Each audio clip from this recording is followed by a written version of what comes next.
I actually can't even pick up all of these books for a thumbnail. Hello friends, my name is Katie. Welcome to my channel. Today I'm doing my first ever unhaul. This was daunting. This was not easy. I have tried to film this before and my camera said no. My camera said don't do it. So take two. There are quite a few books. I don't even know how to put it. Maybe 50. I'm gonna do a tally. I have to obviously keep track, but let's just get into it. First, I have the first 3 books in the Eden series by Bethany Perry. I've read them. They're not for me. One of my friends have claimed them. They are going to a well-loved home. Then we have Love on the Brain by Ali Hazelwood. I was so excited for this book. It just was not the right fit for me. I don't know if I'll ever find an Ali Hazelwood that I loved as much as The Love Hypothesis. Check and Mate was good. It is YA though, so it's not necessarily the same, but I have not found another Ali book that lives up to the first. Then we have A Brush with Love. This was cute. It is the start to a series. I think there's like 3 or 4 books now. I liked it, didn't love it. The American Roommate Experiment. Again, I picked this up because I love the Spanish Love Deception, and this one was okay, but it's not a book I'm going to reread. My first ever book that I won in a Goodreads giveaway, and that was Good Girl Complex by Elle Kennedy. It's cute. It's perfect for summer. Perfect for summer. But I'm never going to pick this back up. So normally I try not to talk bad about books, but I am getting rid of this book because I genuinely don't like it. I genuinely don't recommend this one. That might intrigue you. In which case, this could be yours. You could have this book. And that is Dream On by Angie Hockman. She also wrote Shipped, which I haven't read. This is the first book I read by this author. It was marketed to me as like While You Were Sleeping, that kind of movie. If you've seen it, love it, classic. I didn't have the same connection in my brain. I just could not correlate. This was not a favorite. It just didn't happen. I don't know where it went wrong, but it didn't go right. Then we have Illuminate and Gemina. These are by Amy Kaufman and Jay Kristoff. I read Illuminate a long time ago, like 10 years ago maybe. Then I picked up Gemina because I was so excited to continue. That never happened. It never happened. But what I love the most about these books is they are told in like a different format. So like they are told through like confidential documents, translated things like that. It's so unique, right? But I'm just not interested in this world anymore. Then we have 2 books by Dahlia Adler. I read Going by Coastal. I have not read Cool for the Summer, but I think these are just too YA for me. This had a really interesting premise. I love that we got to have the story from like 2 different points of views, like if she moved in with her dad or if she moved in with her mom. Like that was super, super cool and different. But I just don't think YA romances are for me anymore. Then we have a stack of some James Patterson books, and why we have these is because a long time ago when I got back into reading, my aunt was super into James Patterson books, so I read them. They were available to me, so now every time my aunt goes anywhere, if she sees James Patterson books, she's like, oh my gosh, you know who would love that? Katie.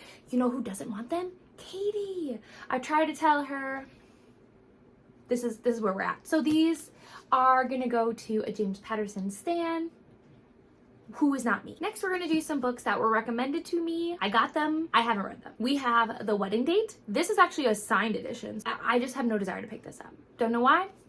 I thought I was going to. I used it for a photo. That happened. But I probably will never read this. I feel really sad about this. One of my friends recommended this, Alone with You in the Ether. I've heard mixed things. I don't think it's for me, and I feel so bad. Then we had Dear Edward. I don't know a single thing about this book. I think it's sad, which should be on my brand, right? I love to read sad books, but I don't think it's gonna happen. Then we have Meet You in the Middle by, I think, Devin Daniels. Yes. A lot of my friends read this book, so I was influenced to pick it up. However, I have to be honest, I don't genuinely think I'm going to believe a romance between a Democrat and a Republican unless somebody changes their views. So I don't know. Another book I feel really bad about, it is one of my friend's top books, favorite books of like all time, and that's All the Light We Cannot See.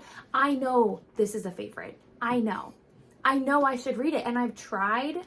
I cannot get into it. Maybe someday I'll regret unhauling this, maybe. But for right now, I just don't think I'm ever going to get to it. And I know there's a show, I know it all, and I want to be a part of that world, but my brain says no. Then we have The Glittering Court by Rochelle Mead. I think this is the author who wrote Vampire Academy, and I think if I would have read this in my teen years, or maybe right when I was in college, I would have ate this up. I think this would have been everything to me. Now I just don't think it's something I would be interested in. Next up we have The Last Thing He Told Me. I read this book, I listened to it on audio. It was okay. It's not a book I'm ever going to reread, so somebody else can love and appreciate this more than me. Next, I have 2 stacks that I think might surprise some of you. Let me explain. First, I have the first 3 books in Throne of Glass. Throne of Glass, Crown of Midnight, Heir of Fire. Why am I getting rid of these? I will tell you why. It's because if you can see over here, I have the whole collection. When I first started, I got these books for Christmas, birthdays, things like that. Then I decided I wanted all of them. So I ended up buying the box set. And so I just had these extras. So my loss, your gain. And for all of my Taylor Jenkins Reads fans, this is for you. I have 3 of their books that I'm getting rid of. I have After I Do, which I was interested in at the time, but I don't think Taylor's books are for me anymore. I just feel like there's a few that are real standouts for me, and then the rest are just kind of middle of the road, so I think I'm ready to move on. But I have After I Do, Forever Interrupted, which I did read, and Carrie Soto Is Back. This one, though, however, has been claimed. There is a person who was like, immediately, please let me get this, so this will be rehomed. But these 2 are available if anyone is interested. Talking about books where I feel like I've just missed it in terms of like, if I was younger, I might have loved them. We have Crave and Covet. These are vampire books, but I know nothing about them. Like, when did I buy these? Then we have something that might be a little controversial, and that is Lessons in Chemistry.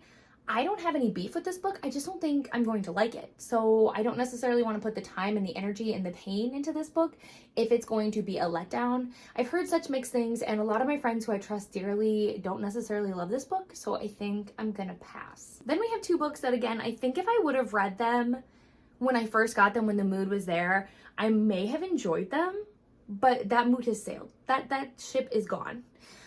We have Eat, Pray, Love, which I know is a movie with Julia Roberts, and then we have Confessions of a Shopaholic, which I have not read, but I have seen the movie, and I think that's about as good as I'm gonna get to these books. Then we have a book that I was so excited to buy. I don't know where I went wrong. I bought this several years ago, though, never continued, never even read this, but I know it is a series, and that is Passengers by Alexandra Bracken. Pirates, I think modern day pirates too, so I was super interested in it, right? I have no desire to pick it up now. Then we had 2 books that I read, but I didn't enjoy. But I hope that you do. I hope that they bring you joy. And that is My Killer Vacation by Tessa Bailey. I had such pre-order drama over this book, and then I read it and I was like, what? Why? It should have been a 5-star because it literally is a vacation setting. Amazing, wonderful, tropical, take me there, please. And then you have a murder mystery element, right? Like somebody ends up murdered at their like place that they're staying. Amazing. And you've got this guy who I think is like a bounty hunter. It sounds so good. What happened? I don't know. And then we have a book club pick that we had last summer, and that was Same Time Next Summer. I thought this was going to be amazing, emotional, second chance romance. That's not what I got.